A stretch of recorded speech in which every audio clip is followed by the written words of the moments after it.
Assalamualaikum warahmatullahi wabarakatuh. Perkenalkan, saya Rilda Nismara Dava Artanti dengan NIM 078 dari kelas 2023C. Di sini saya akan menjelaskan tentang topik efisiensi anggaran yang berdampak kepada sektor pendidikan di Indonesia. Tahun 2025 menjadi tahun yang penuh tantangan bagi dunia pendidikan di Indonesia.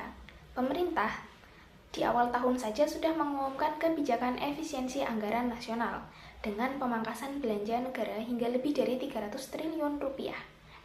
Dan disebutkan bahwa kebijakan ini itu bertujuan untuk pengalihan dana ke sektor yang prioritas sehingga kinerjanya bisa lebih fokus dan optimal. Pada beberapa artikel juga disebutkan bahwa dana hasil efisiensi ini dialihkan ke program makan bergizi gratis atau MBG dan perbaikan sekolah hingga proyek Danantara.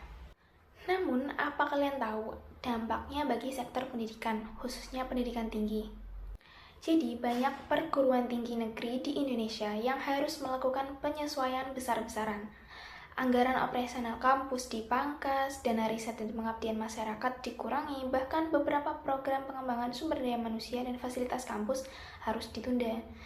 Beberapa universitas bahkan terpaksa membatasi akses ke jurnal internasional dan mengurangi kegiatan kemahasiswaan hingga memberlakukan kembali sistem kuliah daring untuk menghemat biaya listrik dan operasional.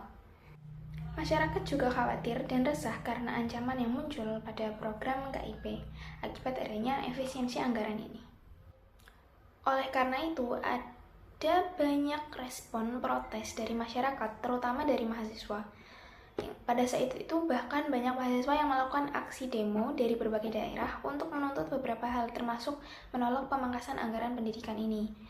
Nah, nggak cuma aksi demo aja, tapi protes ini tuh juga dilakukan oleh banyak pihak secara online di berbagai platform, terutama di X atau yang dulunya Twitter, dengan menggunakan tagar Indonesia Gelap. Akhirnya, pemerintah pun memberikan kabar baik setelah isu tersebut viral dan mendapat banyak protes dari masyarakat. Menteri Keuangan Sri Mulyani menegaskan bahwa program Kartu Indonesia Pintar atau KIP kuliah tidak akan terpengaruh oleh kebijakan efisiensi anggaran. Jadi lebih dari 1 juta siswa mahasiswa penerima KIP kuliah di seluruh Indonesia tetap akan mendapatkan beasiswa penuh di tahun 2025. Artinya, mahasiswa dari keluarga prasejahtera tetap bisa melanjutkan studi di perguruan tinggi tanpa khawatir kehilangan bantuan, biaya pendidikan, dan biaya hidup. Walaupun begitu, pada dasarnya dampak efisiensi anggaran ini tetap dirasakan oleh orang-orang yang terlibat di bidang ini.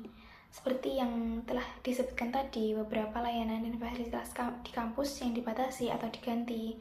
Kemudian, beberapa orang juga menyebutkan bahwa pengguna KIP ini kesulitan untuk mendaftar UTBK dan juga sebagainya. Nah, sebagai respon dan kritik atas kebijakan tersebut, saya mengambil sudut pandang mahasiswa dengan segala upayanya untuk mendapatkan hak pendidikannya yang layak. Berikut merupakan ilustrasi digital yang telah saya buat dengan tema narasi kecil berupa dampak dari efisiensi anggaran ini terhadap aspek pendidikan di Indonesia. Pada ilustrasi ini terdapat berbagai elemen. Yang utama adalah di sini ada figur seorang pemimpin dan seorang anak atau mahasiswa di pojok bawah. Kemudian ada elemen bangku yang biasanya ada di kelas perkuliahan dengan cahaya atau vibes yang kuning hangat. Kemudian backgroundnya berupa cityscape atau gedung-gedung tinggi. Ada juga elemen uang kertas rupiah yang disusun menuju ke titik cahaya di sana. Nah, di sini digambarkan seorang mahasiswa yang hendak melangkah dengan uang kertas sebagai simbol biaya yang diperlukan untuk mendapatkan pendidikan tersebut, atau dari pendidikan tersebut itu disimbolkan atau direpresentasikan dengan bangku perkuliahan. Nah, namun langkah mahasiswa tersebut terhentikan oleh si figur pemimpin yang mengambil uang kertas yang di ujung yang menjadi simbol langkah menuju pendidikan yang ingin dicapai itu tadi. Di sini juga digambarkan bahwa mahasiswa atau karakternya di sini itu memiliki raut wajah yang sedih. Nah, kemudian backgroundnya yang ada berupa gedung-gedung tinggi ini menggambarkan latar belakang kehidupan dari para pemimpin, yaitu figur pemimpin yang ada di kanan itu, sebagai kehidupan yang sangat berbeda jauh dengan kualitas pendidikan di Indonesia, dan juga kehidupan mahasiswa-mahasiswa ini yang sedang berjuang untuk mendapatkan pendidikan yang layak. Jadi di situ menunjukkan adanya ketimpangan. Nah, ada juga elemen seperti uang kertas yang berterbangan di sekitar pemimpin ini yang menunjukkan kalau tadi kan sudah saya jelaskan kalau ini uang sebagai representasi langkah ini diambil oleh para pemimpin gitu kan. Jadi itu mendukung pernyataan tersebut. Kemudian untuk pemilihan warnanya yang sudah terlihat jelas ada di ilustrasi ini, itu utamanya ada warna biru dan juga kuning. Jadi untuk birunya digunakan banyak gelap warna di sini untuk menunjukkan perbedaan kehidupan, perbedaan atmosfer, dan juga sebagai yang menunjukkan latar belakang ketimpangan dari kehidupan di dunia pendidikan ini. Jadi kayak ini ada sisi gelap di dunia pendidikan. Kemudian untuk warna kuningnya itu lebih cerah, menggambarkan simbol harapan dari mahasiswa dan juga masyarakat untuk masa depan yang lebih cerah, yang lebih baik, dengan melalui pendidikan yang juga harusnya layak didapatkan oleh masyarakat dan juga mahasiswa.